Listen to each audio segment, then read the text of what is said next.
আসসালামু আলাইকুম। আশা করি সবাই ভালো সুস্থ আছে। আলহামদুলিল্লাহ আমরা ভালো আছি। Welcome back to our channel. আবার এসে গেছি নতুন রেসিপি নিয়ে। আশা করি রেসিপিটা তোমাদের ভালো লাগবে বন্ধুরা। একেবারে নতুনভাবে এই রান্নাটা আমি বানাচ্ছি। তোমরা একেবারে জানি স্কিপ করবে না, ফুল ভিডিওটা কিন্তু দেখবে। শুরুতে কিন্তু একটা লাইক দেবে। যেসব বন্ধুরা আগে থেকে চ্যানেলটি সাবস্ক্রাইব করে গেছে তাদের সঙ্গে সঙ্গে ধন্যবাদ। আর যেসব বন্ধুরা এখনও চ্যানেলটি সাবস্ক্রাইব করোনি প্লিজ চ্যানেলটি সাবস্ক্রাইব করে দেবে। আর লাইক শেয়ার কমেন্ট অবশ্যই করবে। দেখতে দেখতে আমি উনানের পাশে চলে এলাম বন্ধুরা। প্রথমে আমি উনানটা ধরিয়ে দিয়ে কড়াই বসিয়ে দিলাম। কড়াইতে পরিমাণ মতো তেল দিয়ে আমি দেখতেই পাচ্ছ কিছু আলু দিয়েছি। লবণ ও হলুদ দিয়ে আলুটা একটু ভাজা ভাজা করে নেব।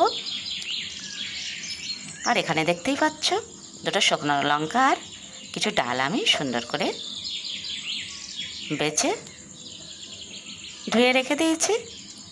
আলুটা আমার সুন্দর করে ভাজা হয়ে গেছে বন্ধুরা। এখন আমি কড়াইয়ের মধ্যে আবারও তেল দিয়ে দিলাম দুটো শুকনো লঙ্কা। দারুণ টেস্ট এই রেসিপি, একেবারেই বিয়েবাড়ির মতো স্বাদ হয়েছিল। যে কোনো রান্না বানালে কিন্তু স্বাদটা যদি সবাই বলে খুব সুন্দর হয়েছে তাহলে কিন্তু রান্না করতে ভালোই লাগে, কিন্তু আমার মুখে কিন্তু ততটা ভালো লাগেনি। সবাই খেয়ে বললো খুব সুন্দর হয়েছে। প্রতিদিনের মতো তেলের মধ্যে পেঁয়াজ লঙ্কা আর কিছু ছোটো এলাচ দিয়ে দিলাম। এখন আমি একটু ভাজা ভাজা করে নেব এটা। গোটা গরম মশলাও দিয়ে দিলাম। গরম মশলার মধ্যে দারুচিনি লবঙ্গ এলাচ একেবারেই সামান্য আদা বাটা ও রসুন বাটা। এভাবে আমি কয়েকদিন ডাল বানাচ্ছি, সেটা আজকে তোমাদের সঙ্গে আমি শেয়ার করে নিচ্ছি। সেই ধুয়ে রাখা সুন্দর করে সেই ডালটা দিয়ে দিলাম। এটা কিন্তু মসুর ডাল, দেখতেই পাচ্ছ। মশলার সঙ্গে আমি কিন্তু ডালটা এখন সুন্দর করে কষিয়ে নেব।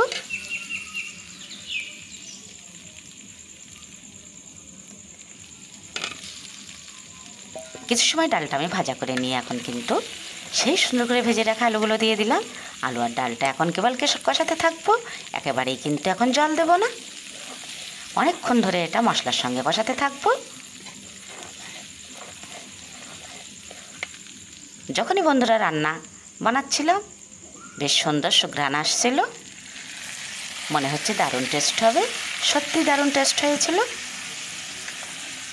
দিয়ে দিলাম অল্প জল।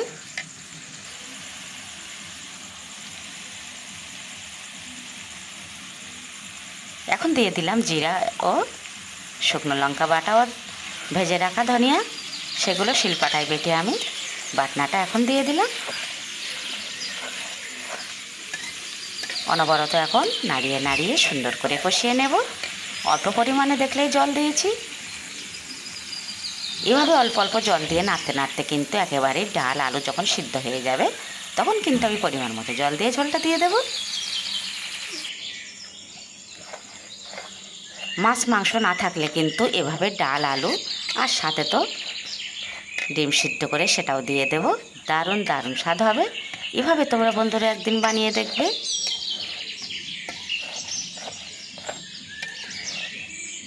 ডিমের ঝোল আমরা পেস্ট দিয়ে ও বাটা মশলা দিয়ে বানাই, তারপরে আলু দিয়েও বানাই, ডাল দিয়ে এভাবে বানিয়ে দেখবে।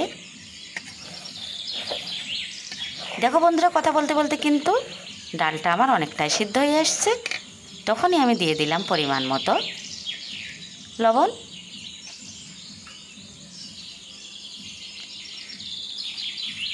এখন আমি পরিমাণ মতো জল দিয়ে দিচ্ছি।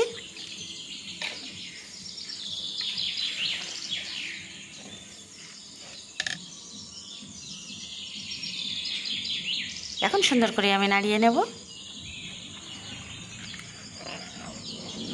জলটাও আমার ফুটে গেছে। বাকি আছে আর একটি কাজ, সেটাও দেখতে থাকো।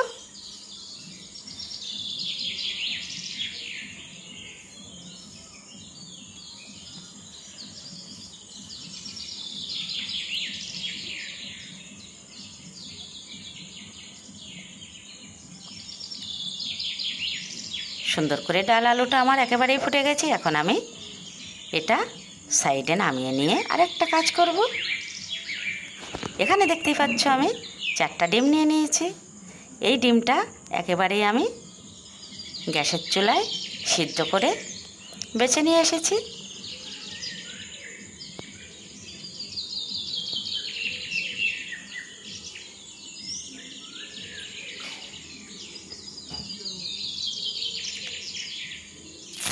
কড়াই বসিয়ে দিলাম, কড়াইতে দিয়ে দিলাম খুব সামান্য তেল, আর এখন দিয়ে দিচ্ছি ডিমগুলো, দিয়ে দেবো পরিমাণ মতো লবণ ও হলুদ, দিয়ে সুন্দর করে একটু লাল লাল করে ভেজে নেব।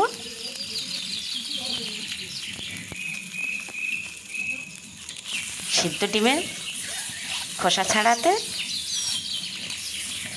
খুব সুন্দর লাগে, আর একেবারে ডিমগুলো ছিল খুবই ভালো, একটাও নষ্ট হয়নি, যেহেতু এখন ভীষণই গরম পড়ছে।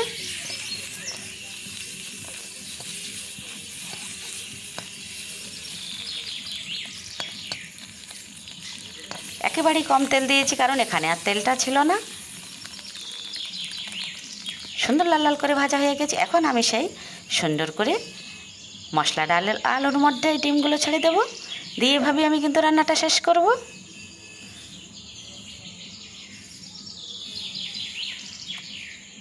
আবারও বলছি, যদি কেউ নতুন বন্ধু হয়ে থাকো প্লিজ চ্যানেলটি সাবস্ক্রাইব করবে। প্রতিদিন আমি যেগুলো রান্না বানাই সেগুলোই তো তোমাদের সামনে প্রতিদিনই তুলে ধরি। আবারও দেখাচ্ছি নতুন কোনো ভিডিওর সাথে।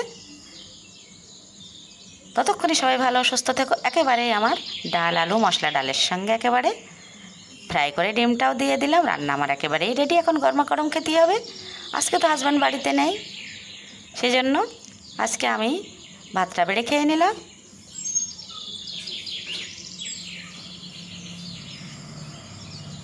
কালারটাও সেই সুন্দর এসছে, স্বাদটাও হয়েছিল দারুণ।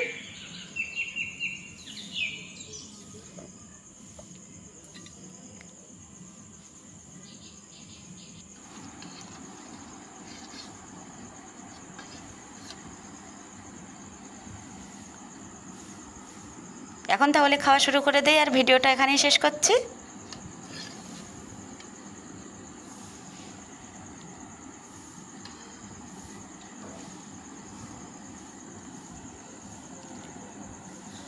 আল্লাহ হাফেজ।